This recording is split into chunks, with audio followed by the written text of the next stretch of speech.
What defines greatness? Is it the number of trophies lifted? Felling the toughest opponent? Perhaps it's how long your legacy lives on? Or maybe it's just one big popularity contest. If you were to ask just about anyone in League Zero what the greatest teams are, you'd get a short list.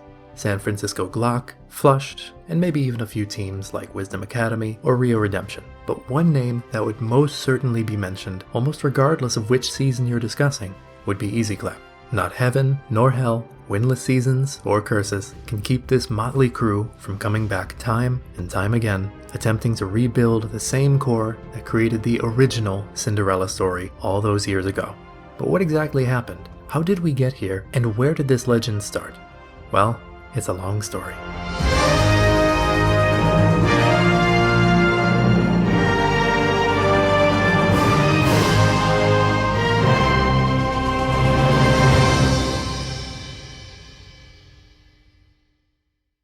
In Season 0, the league was run much differently than you know today. Managers were chosen exclusively from the staff team, and the draft itself was conducted in a public text channel where only the staff and captains could type. In the case of Easy Clap, Rose was designated as the manager with Squidwater as the captain. Now, aside from being in the UK for a league that was exclusively based in North America, there were a few issues that presented themselves early on after the team's formation. Rose admittedly chose Squidwater only based on the fact that he was mildly active and that he was a decently high-level main tank in a draft pool that was pretty anemic for that role. Combine that with a busy personal life and you can imagine things were pretty awkward from the get-go. Regardless, they powered through the draft and focused on picking up the highest SR players they could for each role, a strategy that's been used plenty of times over the years, usually to mixed results. The team had minimal synergy due to the manner in which they were drafted, so the awkwardness carried on into the first couple of weeks. Some of their higher-ranked players, like Swaggy Turtle, their sole GM, quickly became disinterested with the prospect of playing alongside lower SRs and stopped trying or outright ghosted the team at times. This in turn demotivated the lower SR players, losing a lot of firepower before they ever got a chance to prove themselves.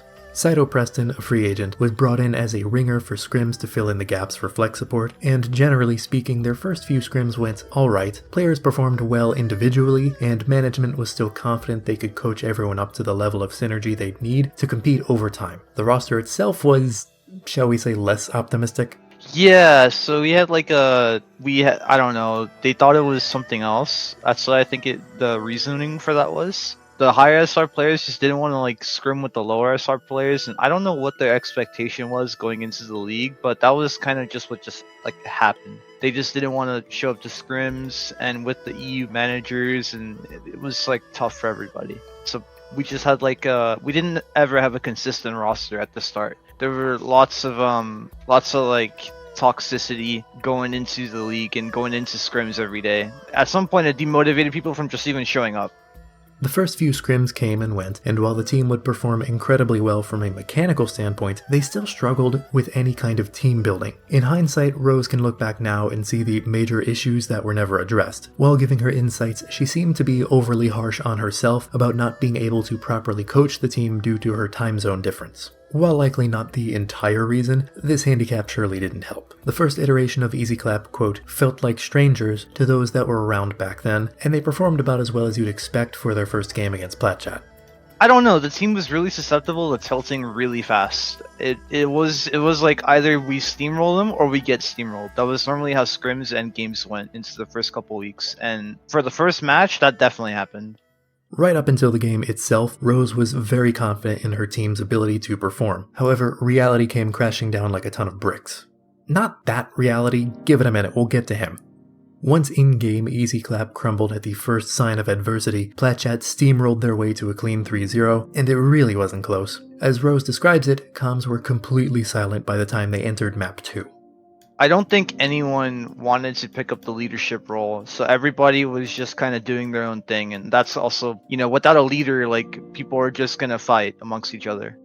Week 2 rolled around and, well, nothing really changed, at least not in terms of mentality. If anything, it got worse. Fewer people even bothered showing up for scrims, let alone games, and communication was at an absolute minimum. It was after this loss that people officially started to leave the team, and if that wasn't bad enough, Zaheev even left to then join Newt Newt. You see, at the time, there were no rules against a player doing this of their own volition, meaning Easy Clap lost a player to another team with nothing to show for that quote-unquote transfer. I definitely think that he was one of the more neutral players, so he wasn't very toxic. So losing one of the players that was good mentally, it was kind of hard on the team because it motivated the team because we were all like, I guess he was more of the leader at the start. Not really, but everybody kind of looked at him and he's like this like the ideal player. And losing that player in our roster, who's like consistently decent SR and consistently good mentally, was kind of rough on everyone else. There was definitely bad blood for a bit after that, for sure. Attempting to fill in some of the newly formed gaps in the roster, Rose brought in a couple new players, notably Saito officially being brought on, as well as a new main tank player called TGP, and one of Swaggy Turtle's friends, a GM hitscan DPS called Reality. See? I said we'd get to him. Once again, Rose was rather confident in the new blood revitalizing the team, however the players themselves saw things a little differently. Saito and TGP were fine, nothing of real note with those two. The main issue lied with Reality. At the time, Swaggy Turtle and Reality were around the age of 14, with all the maturity, or lack thereof, that comes along with it. To say this put a damper on the rest of the players would be an understatement. Okay, so toxicity ramped up like 1000% when he was in scrims. It was so bad. It was terrible. Him and Swaggy Turtle, they were both like in scrims and they were good friends. So Swaggy wasn't really that toxic before he joined. But after he joined, both Swaggy and Reality were, oh my god. That scrims became a nightmare for everyone else. Any lower SR player was just constantly getting shit on and flamed in scrims. I just know that scrims were really toxic after that. I don't think we did better, but I think that they did better like mechanically, individually, like 100%. They were doing better than any other player that we had, but everyone else was doing worse, I think. Tensions continued to rise for the next week as everyone prepared for their third game, in this case a grudge match against Newt Newt and their former teammate, Zaheev. Winning this match meant a lot to EasyClap by this point, and not only because they were completely winless thus far. However, they would be left waiting for that revenge. While they absolutely had the firepower to get the job done, being one of the only teams in the league with 2 GM players, Swaggy and Reality hard through the entire time. When your main support and hitscan DPS aren't even trying, there really wasn't any way to salvage that situation. I feel like it was, like after like a map or two, it was kind of just a lost cause. I think everyone kind of just gave up hope at that point, especially after how our scrims have been going before then. Like we had some really good scrims immediately, or like early on, but then it was just like the lack of trying, just kind of rolling people over. That just led to really bad mentality from everyone, in my opinion. This was the straw that broke the camel's back. Shortly after losing their 4th game versus Rio, just about everyone besides Rose, Zane, and Spectre left the team. What made it worse is that this was right around late October to early November, meaning Rose was swamped with schoolwork. In one of the most grim turn of events in the entirety of Season 0, EasyClap was left with just 2 active members and nowhere to turn. League staff at the time were uncertain if they'd be able to help the situation at all, with a split opinion on whether or not to dissolve the team entirely, Rose being one of the biggest proponents for allowing them to continue on the remainder of the season, in large part because she saw just how motivated the remaining few were. Given the real-life circumstances they were going through, Rose did the only thing she could for the team and stepped aside, giving Zane and Spectre full control over how the team would move forward, and they immediately got to work. Up until this point in their season, you could reasonably draw comparisons to 4 Overwatch, but unlike their less fortunate counterparts, this was only the beginning of EasyClap's season. I think right after that, me and Zane, I think Zane was on the team at that point, and I think both of us tried to take up the leadership role at the same time. We were losing pretty hard, like in every aspect, like team environment, player mentality, games, everything. We were losing players too, and both of us stepped up for after that. Rose was still there, but they just didn't like ever do anything. So we were kind of both managers at the same time as like just players, and it was really weird. We didn't have the power, so we had to constantly ask Rose to do things for us that we couldn't do. Which is kind of annoying, but we were both basically like player managers. Taking up that leadership role to just pick up like people, that was pretty tough on both of us because we were both doing school and we were both just like, it was a mess. It was a really big mess at the time. Their first order of business was to wipe all the remaining inactive players who technically didn't leave but were taking up spots on the roster. Once that was said and done, they reached out to Saito to see if they couldn't bring him back into the fold. It was fairly easy, to be honest. I was already in a group chat with both Spectre and Zane because we were good friends from just playing at that time. I'm still keep in touch with them to this day, actually. We're still very good friends. But they were just like, hey, we're trying to rebuild the team. I know you wanted to go over to Z9 to play with them, but like we have a relatively good roster coming back up. Like, would you be willing to play it? I was like, sure, that sounds fun. I enjoyed playing with Spectre and all them, and their trials were cool. I was already filling for them at times just to help their scrim to go well. It was a relatively easy transition back. With a roster of 3, Zane and Spectre then looked to fill the gaps with anyone that was willing to give their team a shot. This included both free agents that hung around from the draft and some players coming in from communities outside League Zero. So we hosted in-house pugs, and we just kept running them. Alizoni was found by me through a quick play game. I got lucky with him. Jason, Nova, and everyone else, they were picked up because we scouted them from just pugs. And we asked for player opinions, and that's what ultimately led our decision to pick them all up. Notice that last piece from Spectre there. They regularly asked their most promising prospects who they wanted to play with from the scouting pugs. The rebuild was taking the exact opposite approach compared to their team's original draft, though ironically they ended up with an even higher average SR roster than what Rose had drafted, the main difference being that they actually liked each other this time around. The final few puzzle pieces to the roster came courtesy of Rio Redemption. That team was suffering through their own civil war at the time, leaving Flipside and Adbon looking for somewhere else to go. And while staff didn't allow him to be a player, Pixelstorm was transferred over from Platchat to EasyClap as a coach. The new and much improved roster was solidified just in time for their 5th game versus One Trick Wonders. And as the players describe it themselves, everything just kinda clicked right away. Coming into EasyClap, it was kind of just really refreshing because everyone was so chill at the beginning of EasyClap. And maybe that might have been a problem we've kept every time we've brought it back. But season 0 EasyClap, man, that was everyone we were all having fun. We actually scrimmed, which was I think a really, really good thing that came later in the season. From what I remember, up until nearly the very end of us playing, we always had a pretty solid mentality because I think we just found the game really fun. When we all found the game pretty fun and we wanted to scrim and we wanted to play and win, we all kind of just got along decently. Ironically, despite winning their first game of the entire season, no one I talked to seemed to be overly excited for this game. I guess it's hard to take one win as this massive achievement when most of the roster wasn't even around for the first 4 losses that preceded it. It definitely felt good, and it was really fun in scrims just because Alizoni, Jason, and Zane were all just very happy personalities. So it was really fun in scrims and games. For the last 2 games of the regular season, EasyClap had the top 2 teams in the standings to face off against. While they found some early success with the revitalized roster, Z9 and Go Again were on an entirely different level compared to One Trick Wonders. The team managed to keep their composure and even stole a map off of Z9 as a morale booster. We're hey, these guys, they practice every week. They do all this, stupid stuff. And I think we got really good at GOATs, just queuing comp together for hours at a time. So I remember we went out with the idea sometimes to either play GOATs or play with Jason's Monkey or have Spectre go on Genji or something. Just, let the individualism kind of come out a little bit and hope that gets us a map. If it doesn't, we're not really that bothered by it. We'll still scrim and everything, but, there's no chance to catch up on 3-4-ish extra weeks of training. I'm pretty sure our entire mindset was just be silly and have fun, and I don't think we played any trolling comps or anything like that, but it was kind of just more unexpected. Like you said, I think yourself, just do as much damage as possible, and I mean to get a win and then take a map off of one of the top 2 teams is pretty good improvement from going 0-4. So I don't think anyone's morale was low after that game.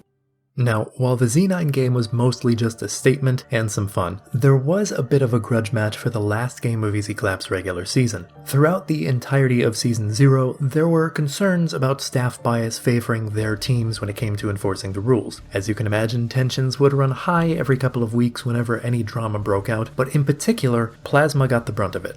Being not only the manager of the top team in the league, but also the de facto commissioner, meant that basically everything he did was under a microscope. EasyClap, being the boisterous bunch they were, had a lot to say before their 7th game even started. To put it lightly, they had some hard feelings towards Go Again.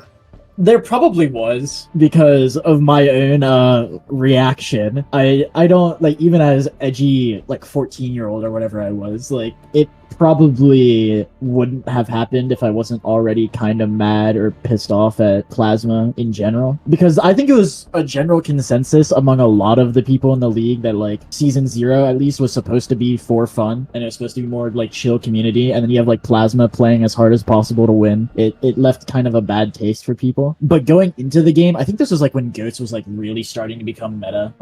We had hard practice and we felt really good on it. We were 100% sure we could beat them just playing this, and I think we were really confident going into this game.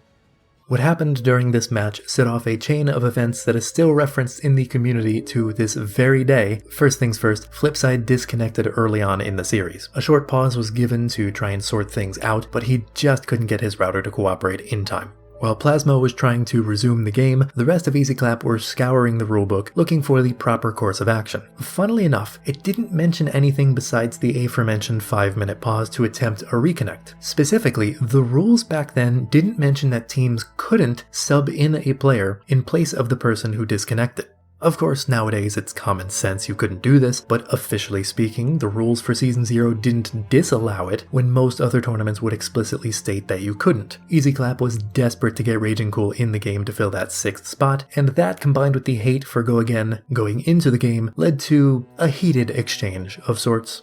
I remember that was a little bit of drama when I DC'd in a match and there was no rule that they couldn't just sub me out, and everyone got really pissy about it. And I just wanted like 10 extra minutes so I could get my router back going, but you know. We checked the rule book and found nothing in there. Now, this is what he based it on, in OD and like other stuff like that, there were those rules where you couldn't sub someone in if they disconnected. You kind of just had to take the map and, go with that. But we didn't see that, so we kind of just assumed, and I know who we were subbing in. We were subbing in Raging Cool, who it was at the time like a maybe mid to high plat player, Flipside being like a Masters player at the time. We thought it was like completely fair to sub in someone on the same role who was just lower SR and generally seen as just like less skilled at the time. But evidently that was just not how Plasma, and by extent that like his team saw that, which is completely understandable. Like we were asking for something that was a little extreme, but we had no indication of like knowing that was wrong. So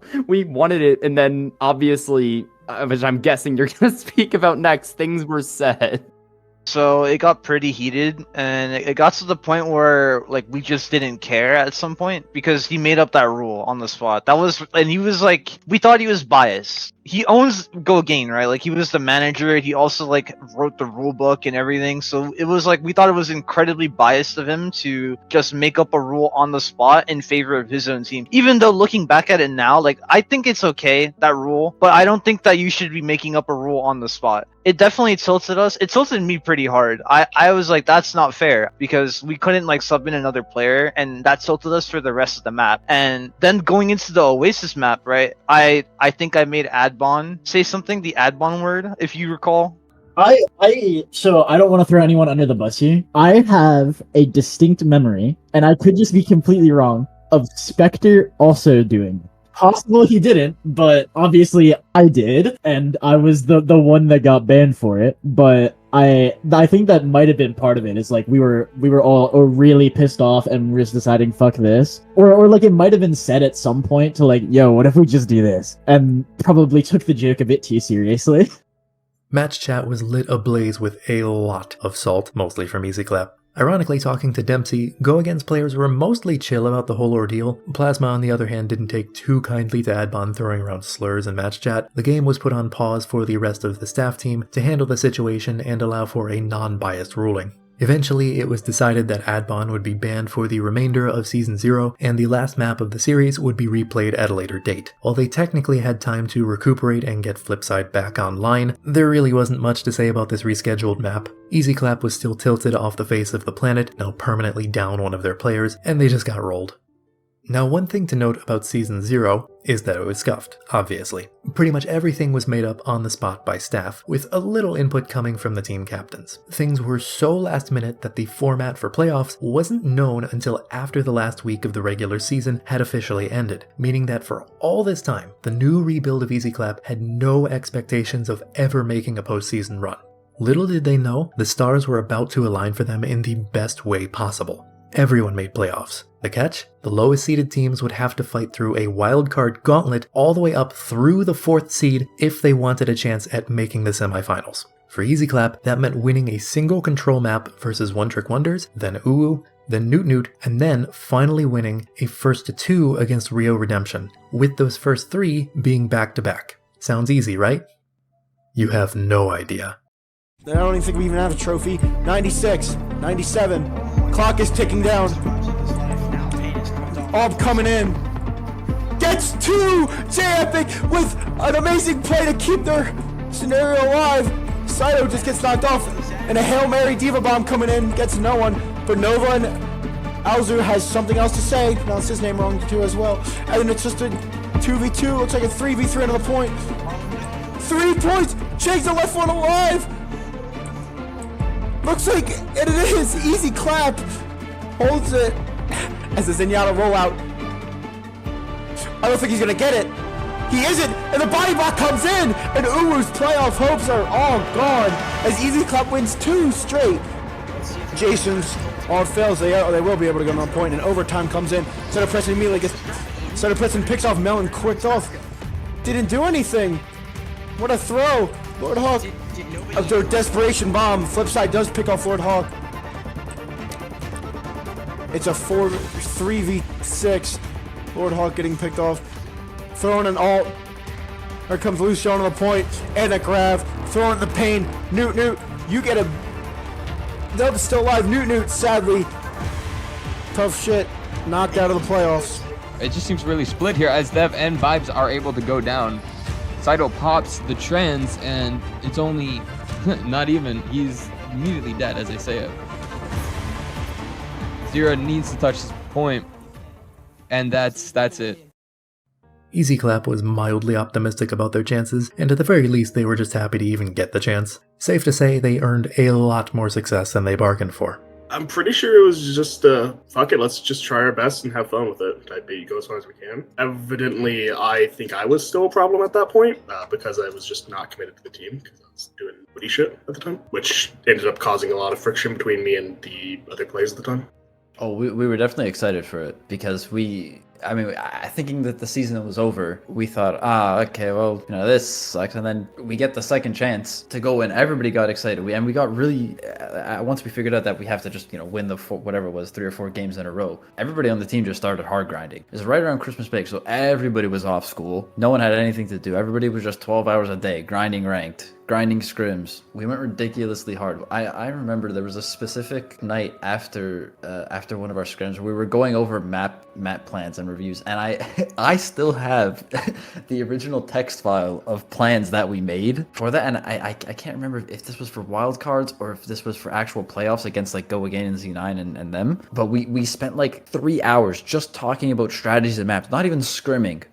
They dominated their way through the gauntlet, knocking one team after another out of playoff contention. It was becoming painfully obvious just how strong this ragtag crew really was. In theory, Rio should have been on a similar level, though in reality they fell just as easily as the rest of the wildcard teams. While they didn't pose much of an obstacle to Easy Clap, there was a funny story that kept popping up in the interviews. I guess I'll give one of my favorite moments. It was against Rio when we were planning on how to strategize against them because we knew they loved to play Pharah. We obviously prepped for a lot of Pharah play on their side, but what we ended up doing was, I think, it was me. I was watching one of their players' streams, and 2 of them were duoing. They had mentioned a strat in one of the scrims they were doing, and it was on Volskaya, and I took note of that. And when we ended up getting to that Volskaya, we actually had one of our players go out Sombra, scout it to double check, and then we had the complete solution to it. And after that strat failed, it looked like they were in complete shambles. And that really,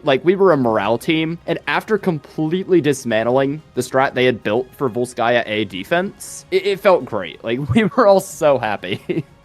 The Rio player whose stream Nova and Jason caught was Zero, and for some godforsaken reason, he was openly strategizing with Froze publicly on Twitch. Keep in mind, Zero was 12 at the time of Season 0, so Easy Clap literally just bullied a 12-year-old out of playoff contention.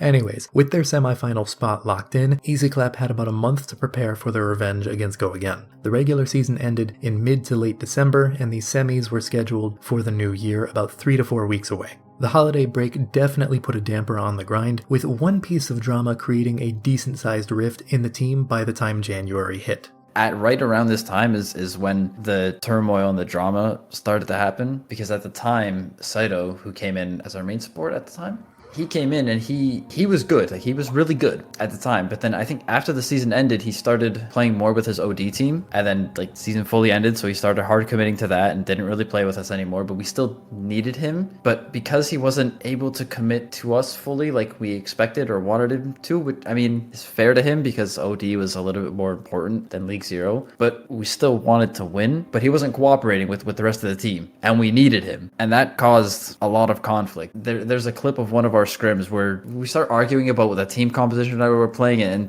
Saito just like yelled at everybody basically, and then everybody was just like silent for the next 2 minutes. Not very well. I was constantly fighting with Zach, or rather the coach at the time, because Flipside came in. I was transitioning from Lucio, which is the role I was playing in either team, to Anna or Zen, depending on the map. So I was mad that I wasn't getting practice on the role I actually wanted to play and shit like that. So it just was a bad friction between me and the coaching staff and the other players. Saito wasn't available for most scrims during the break, leaving Raging Cool to fill in for him a good majority of the time. There were brief talks about fully starting Raging come playoffs, but those didn't make it very far as he was plat and Saito was reaching mid-GM and fighting for a spot in the top 16 of Open Division, which at the time was a serious accomplishment. Eventually the team ironed things out, and Saito was convinced to stick it out for just a little while longer. Easy Clap was able to get in some practice, but not a lot, and nothing of great quality. The mentality for their upcoming grudge match with Go Again was probably the worst this roster had throughout their entire season. The match went about as well as you'd expect. But I'm pretty sure I did play like a significant part of Saito's role, and so when he just kind of came back for the match, it kind of like gave us the decision of like, okay, do we play just the objectively better player, or do we play the player who's been with the team and like around the team way more? Because at that point I was still lower on the team, like I was like plat or diamond, but it was still like I was low compared to everyone who was like diamond, masters, and all that. So I wasn't playing bad, but I definitely just wasn't on like a GM Lucio or anything like that. We didn't have good practice. I still think, we showed off some great moments, but, first of all, Jason started to get DDoSed in the Kings Row game, and Plasma, who was the lobby admin, after Jason asked for a pause, like I think 3, 4, 5 times, and then he just started waiting at the wall, and we were all like, literally all of us calling for a pause. We couldn't, we didn't get a pause until like way later, like I think 2-3 minutes into the round. And at that point, I mean, Jason was already like, kind of fed up and like tilted already. I think Saito was also getting tilted because something or somewhat was happening, and just everyone started to get really angry, and Plasma as lobby leader did not help with not pausing. So that going into that from 3 weeks of not really playing that well or with the full team to, again, in this, it's the semifinal and they still get, favorable decisions happening, or like, the lobby leader didn't see it on time, but he's also the head of the league's administrator, so he's not going to let us restart the round. So, it's just very like small things happened a lot, but they would happen so frequently, I think, that they really like drove us all to get really tilted during that semifinals game. If we overcame our mentality differential, like at the time, I think that we could have beaten them. But at the point that we were, I think they were an unstoppable object, or immovable object, I mean. And yeah, we couldn't do anything. Try and do what they can. Flipside trying to do whatever he can, but this is gonna be it. Easy Clap is going out. Go Again has secured a spot in the League Zero finals. We wanted Easy Clap to have the game of the century here. We wanted to have the underdog story, but we just ended up with another stomp. The little team that could would go on to lose their semifinals match 3-0. There were moments, flashes of brilliance, but in the end the eventual champions would deny Easy Clap the revenge they so desperately sought. But even with their journey ending just a few short steps away from the mountaintop, can you really call it a failure? Despite all the hardships they faced, not once did they ever bow down. For a team that had only been together for a couple of weeks, 4th place is, well, it's a miracle. One of the best underdog stories this community has ever seen. a legacy that persists over 5 years later. If you weren't here back in 2018, this is one of the few teams you would have heard about, and for good reason. Returning to our opening question, what defines greatness? If you ask me, it's tenacity. This team went through hell and back and refused to give up. Toxic teammates going winless for 4 weeks straight. They were left with nothing but 2 players and an inactive manager living halfway across the globe, but they never said die. And what is greatness if not stubborn defiance in the face of fate? Even with the chips down and the end of their season looming overhead, they still managed to create what is my personal favorite moment in all of League Zero. Go Again may have won the series, but Easy Clap won our hearts. Oh no! Oh, they almost got it right there, 98.4%. It denies Jason that ult. Oh, but they're so close to getting it. But, Go Again is... They're able to counter them and just collapse upon Easy Clap. What? They C9! C9! No way! The C9s! I didn't have chat hidden. No way! Wait, the flip side touch? I didn't see it! No way! They C9!